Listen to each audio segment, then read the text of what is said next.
We're very, very lucky to have Senator David Pocock with us this afternoon, and in an exciting parliamentary twist, which is what we always like to do at the Australian Institute, the bells may ring and David may have to run off to vote to try and stop the major parties changing the electoral laws to make it harder for the independents to raise money. Who'd have thought? Yeah, go David.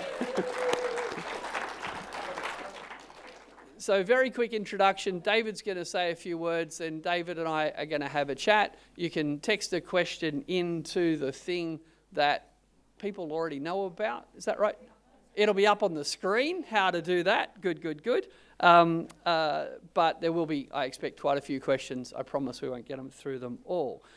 So Senator David Pocock is, of course, the independent senator for the ACT, elected in 2022 after a stellar rugby career, including being captain of the Australian Wallabies, vice captain of the Brumbies. David, we also had Craig Foster here today, so you're not even our first sports person today, but you are the first Wallabies captain to make it into the Australian Senate. So can you please join me in welcoming climate champion David Pocock? Thanks.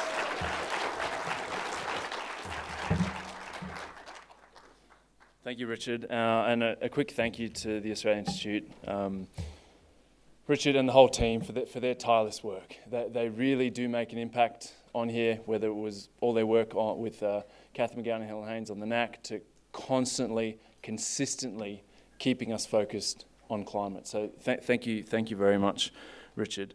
I want to start acknowledging we're on non-oil land, and it's become the custom to do that. But it really is a privilege to live somewhere that has had hundreds of generations looking after it. And as a first-generation migrant, I find that it's pretty mind-boggling to think of people living in the same place for hundreds of generations, going to the same places for hundreds of generations.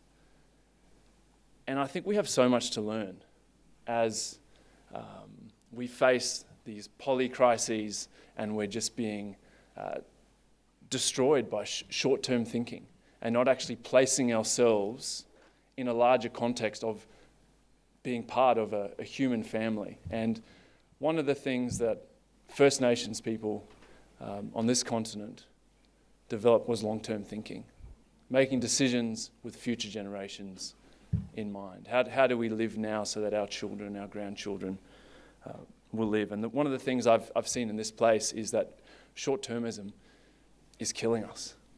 Whether it's housing to the cost of living crisis, which I think is a combination of housing and a political system that's allowed duopolies and the big four to just dominate. And then obviously when it comes to climate, we have short-term political cycles and total state capture of the major parties when it comes to meaningful climate action. And I just want to talk about a couple of things quickly, and I guess some of the things that myself and other independents have been trying to do during this Parliament. I think the pennies dropped for most Australians, that climate change isn't this big thing out there that we're meant to be scared about and should care about, to this is actually about all the people and places we love, and it's here. And I think what we've seen in the Parliament is a lack of moral clarity to recognise what we're up against, and a lack of moral courage to actually take on the challenge and say we're the generation that has to do something about this, for ourselves but also for young people and future generations. I introduced a bill to legislate a duty of care, which you talk to most people, they would assume that we already have a duty of care, but we don't when it comes to climate. We're not even considering climate change when we make decisions. The bill's very simple. Decision makers, whether that's environment minister, delegated decision makers, we have to look at a fossil fuel project and say, how does this affect young people and future generations? And if it's going to have a material impact, we can't proceed with that. Seems like common sense to me. We had 403 submissions to the Senate inquiry process. 402 were supportive. One was against it, which was the IPA. And Labor and the Coalition don't support the bill. And I think it kind of shows where we're at, this disconnect where Australians want us to be making longer term decisions, but politicians aren't. I think in the face of this, we're seeing communities organising, we're seeing young people stand up, and this Duty of Care campaign obviously came out of the successful and then challenged court case led by Anjali Sharma and herself, Hannah, Daisy and Jess. 4 incredible young women have helped lead this campaign, and I see this as totally inevitable. We will at some point get to a stage as a culture where we say, of course we have a duty of care to young people, and not just in words, in actually setting up the way that we make decisions in this country. Australian Institute have done a lot of work on the long list of fossil fuel projects that are potentially going to be improved.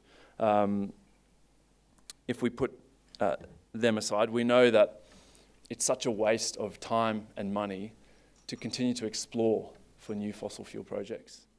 And I'll be introducing a bill tomorrow that's called the Ending Fossil Fuel Exploration Bill, which will mean that, if it's passed, no more licenses, no more empty rhetoric about the transition while we continue to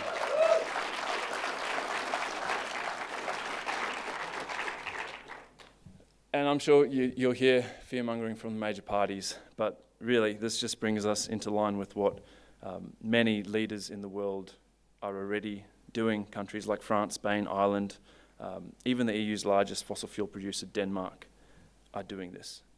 And so, yeah, I guess I'm coming to the end of my first term as a senator, and have been, on the one hand, so invigorated seeing how much Australians care. You're meeting with people all the time, and how desperately they want us to solve these big challenges for themselves, for their families, for their children, grandchildren, and then yet we see the politics of it.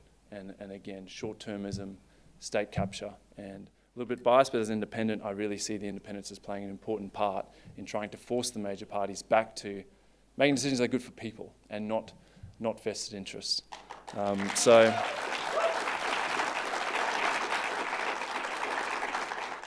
thank you. I think a lot of this does come down to moral courage, and it's certainly something I keep trying to remind my colleagues about. We're not there yet, but I know that the one language that all of them do speak is election night results. And my hope is that more and more Australians are going to start looking for someone who's actually going to stand up for us over the long term. So thank you very much for being here.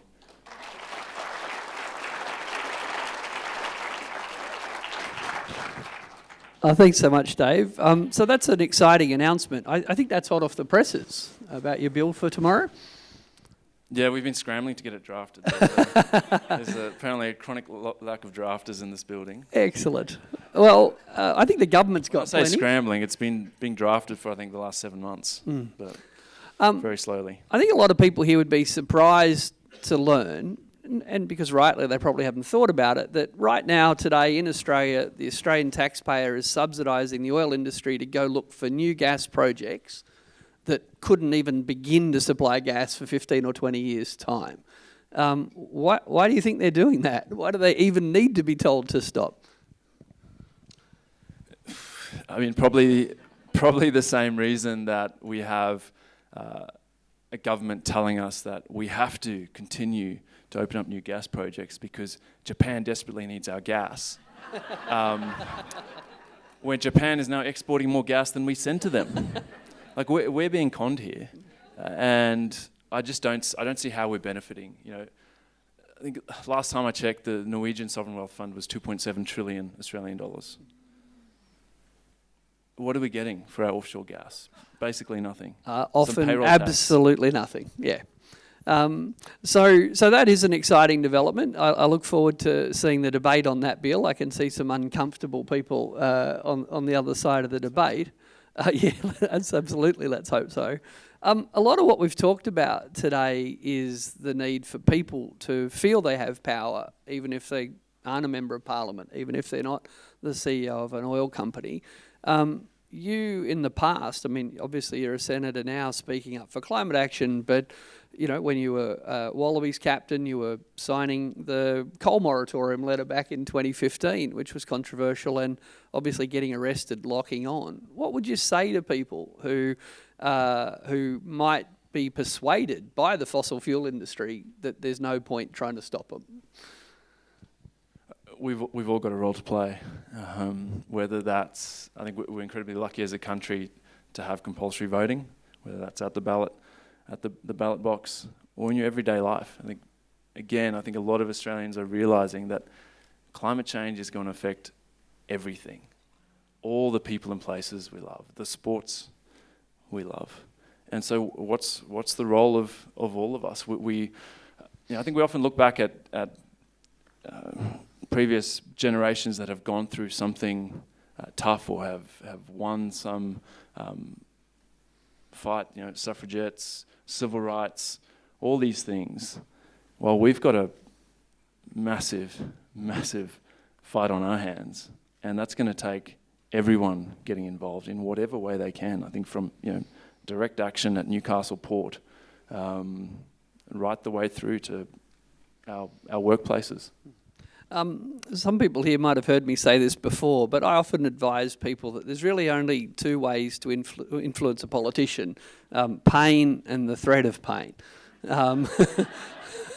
Now, you've said, election night is the thing they focus on. Again, what's your advice to people who are thinking, oh, my vote doesn't count, or I live in a safe seat, or it doesn't really matter, the fossil fuel industry's got so much money? How much pain can a small group of voters inflict on a politician like you? A lot.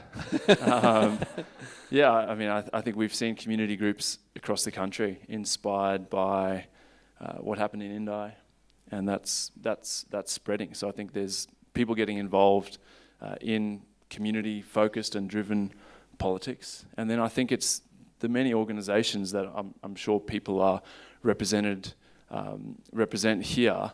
One of the stark contrasts that I see in the way that lobbying happens in this place is that everyone's after the inside track, access to the minister, and I think you need to be working that hard. But the fossil fuel industry has a very big stick publicly, and they're not afraid to use it, and as soon as they get what they want, they say, okay, well, this is the next thing, and this is the next thing. Whereas I think the climate and environmental movement has been so focused on, okay, we've got to try and influence this minister, and there's not that hard price to pay publicly. I don't know, maybe people are just too nice, or I don't know what it is, but it's a stark contrast. Now, I know you've only got a few more minutes, but just quickly, as someone that's now been in Parliament for 3 years, what would you say to people who think that there's no chance to get laws changed? It's just all too hard. What have you seen here that might make people think more people like yourself, more other independents, more minor parties, or more free-thinking members of major parties? Like, what have you seen in the last couple of years that might make people realise, oh, maybe we can make a difference? I think the biggest thing is that you realise that change is not kind of this linear line to some destination. There's these tipping points, and you see stuff in the Senate that the crossbench will push for 2 years, and then all of a sudden it's just possible. And the next day the minister says, oh, actually that's a great idea. And you go to a press conference where the thing that they told you 2 years ago, never going to do it, don't like it, they are saying, we're doing this because it's a great idea, and we're... So I think that's the thing, is that you don't know where that inflection, that tipping point is, but I think we've got to keep pushing hard and be a lot smarter with the way we do things. Great. All right, well, we are going to let David go and do his job, which is to vote in the Senate on a sitting day, but thank you so much for all you've done, David. Thanks, and please, everyone. a round of applause for Senator David Pocock. Thanks for watching, and a very special thank you to all our supporters who help keep us running.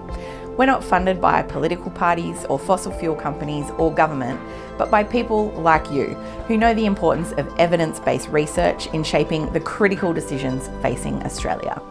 If you'd like to support us to continue exposing inconvenient truths, challenging vested interests, and explaining the big issues in plain English, please consider making a tax-deductible contribution today. Visit our website australiainstitute.org.au to find out more.